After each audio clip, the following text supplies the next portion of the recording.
እድል የሚባል ነገር የለም። ዋጋ ከፍለህ ቦታው ላይ ትገኛለህ። ከዛ ይጨበጨብልሃል ብሏል ብሩኬ።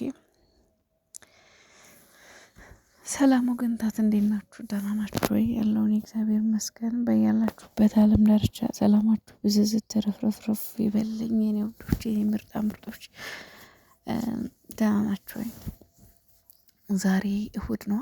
አዎ ትንሽ ሰንበት ነው እና ጫን ጫን ጫን ይላል ትንሽ። እናማ እንደ አጋጣሚ ዞር ዞር ስል ቲክቶክ ላይ ያገኘሁት ብሩኬን የቲክቶክ ስቶሪው ላይ ማለት ነው። እና እድል የሚባል ነገር የለም። ዋጋ ከፍለ ቦታው ትገኛለህ፣ ከዛ ይጨበጨብልሃል። እንግዲህ ቅኔው ግን ምንድነው አልገባኝም። ትንሽ ግራ ያጋባል። በእርግጥ ያው እድልም አለ በነገራችን ላይ ዋጋ መክፈል ብቻ እድል ከሌለ ዋጋ የለም። ግን ዋጋ መክፈል ደግሞ ከእድል ጋር ሲሆን ያው ጥሩ ነው። ጥሩ እድል ሲያግዛችሁ የበለጠ ደግሞ ያው ከፍ እንድትሉ ይረዳችኋል። እድል ሲያግዛችሁ ነው። እድል ካላገዛችሁ ወደ ኋላ ነውና ቡቡዬ ይመስለኛል እንግዲህ እስኪ የትላንትና ንግግሩ ላይ አንድ የተረዳሁት ነገር አለ። ሁኔታቸው ላይ ማለት ነው። ትንሽ ከኦዲየንስ ጋር ያለ መግባባት የፈጠረው ነገር ምንድነው? እኔ የሆነ እንግዲህ አላቅም፣ ሌሎቻችሁም ሊኖር ይችላል፣ የሌሎቻችሁም ጋር ሊኖር ይችላል። እኔ ጋር ያለው ግን አንዳንዴ የሆነ አለ አይደለ፣ ሰውን ማስረዳት ስልችት ሲላችሁ ወይም ደግሞ አስረድታችሁ ሰው አላምን ሲላችሁ በቃ ባስረዳቸውም ለአያምኑኝም ብላችሁ ዝም የምትሉት ነገር አለ አይደለ? እንደዛ ነገር ነው። ከትላንትና ንግግሩ የተረዳሁት ማለት ነው። ምንድነው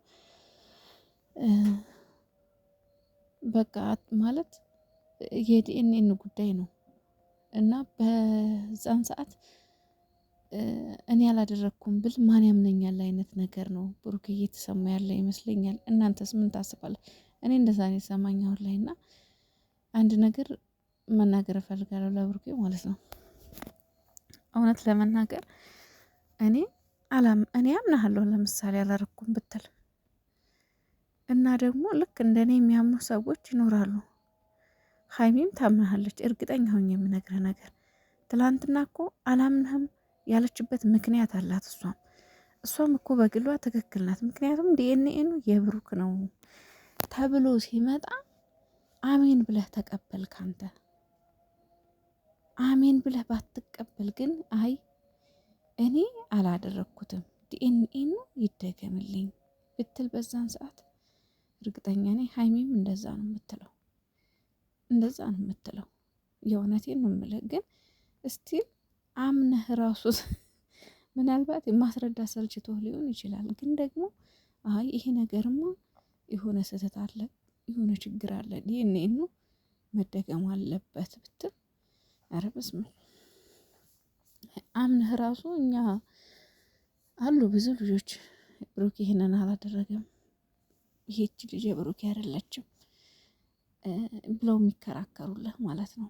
እኔም እንደዛው ነኝ ከነሱ እኔ መቼም አሁንም ቢሆን ግን አሁንም ቢሆን ያው ህፃን የትኛውም ህፃን የማንም ልጅ ህፃን ይሆን ህፃን ልጅ ስታዩ ያጓጓል። ማንኛውም የጠላት ልጅ ቢሆን የህፃን ልጅ አልጠላም።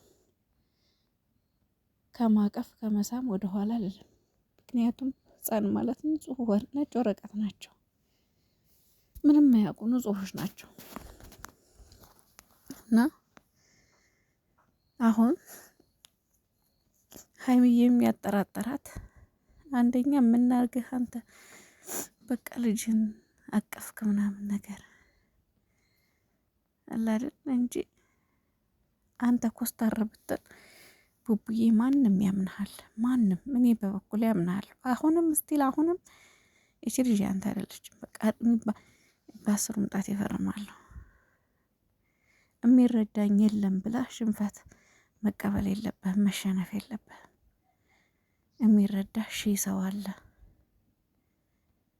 ከሺው ምናልባት አንዱ ሁለቱ ሶስቱ ባይረዳህ ምን አገባህ? በእርግጥ ለሰው ማስረዳት በተለይ ለዘመኑ ሰው በጣም ይሰለቻል። ግን ደግሞ እሺ ለእኛ አታስረዱ ችግር የለም። ግን አንተ ሀቅህን በምታገኝበት መንገድ መሄድ አለብህ። አሁንም ቢሆን ማረፍ የለብህም። አሁንም ቢሆን እውነትህ እንዲወጣ መታገል አለብህ እንጂ አምነህ መቀበል አይደለም። ትላንትና ሀይሚዬን ጥላህ መሄድህ በራሱ ሌላ ስህተት ነው። ለምን? እሷን በራሷ ልክ ስለሆነች ማለት ነው። ማንኛውም ሴት የምታደርገው ነገር ነው። ማንኛውም ሴት ልታደርገው የምትችለው ነገር ስለሆነ ሀይሚዬንም ቢሆን አሁን ትላንትና ጥላት መሄድ ትክክል አይደለምና እሷን ብትሆን ግራ ገባት። አለቀሰች እኮ የኔ እናት እና ዙሮ ዙሮ እች ልጅ አሁንም ስትል ያንተ አይደለችም። ግን ትላንትና ያሳየው ነገር ቢኖር ልጅቷ ያንተ እንዳልሆነች ግን ደግሞ የኔ አይደለም ብለህ ብትከራከር የሚያምንህ ሰው እንደሌለና ህመምህን በውስጥህ እንዳያስከው ነው የተረዳሁህ ማለት ነው። ግን እንደዛ ማሰብ የለብህም፣ እንረዳሃለን። የእውነት የሚረዳ ሞልቷል። እች ልጅ ያንተ እንዳልሆነች የታወቀ ነው። ያንተ ልጅ ብትሆን እኮ ምንም ማለት አይደለም እኮ። ልጅ ምንም ማለት አይደለም፣ የፈጣሪ ስጦታ ነው። በቃ ሆነ ምንም ማለት አይደለም። ልጅ ያንተ ቢሆን ማለት ነው። ግን ያንተ አይደለችም ልጅቷ። ይሆን ጎንህን ተጠቅማ በቃ እናንተን ለመጉዳት የተጠቀመችበት ልጅቷን ልክ እንደ ጦር እንደ ኢላማ አድርጋ እየተጠቀመችባት ነው እንጂ ይች ልጅ ያንተ አይደለችም። መቼም ቢሆን ያንተ ልትሆን አትችልም። ያንተ ብትሆን እውነት ለመናገር ያን ያህል አያስከፋም። ምክንያቱም የሰው ልጅ እኛ ሺህ ስህተት በጀርባችን ይዘን ነው የምንዞረው፣ ሺህ ስህተት። ስለዚህ ብሩኬ ደግሞ ሰው ነው፣ መልአክ አይደለም፣ አይሳሳትም ማለት አይቻልም። ተሳስቶ ቢሆን የእሱ ልጅ ብትሆን ችግር የለውም ነበር፣ ግን አይደለችም። ሰው ለማንኛውም እንግዲህ ፈጣሪ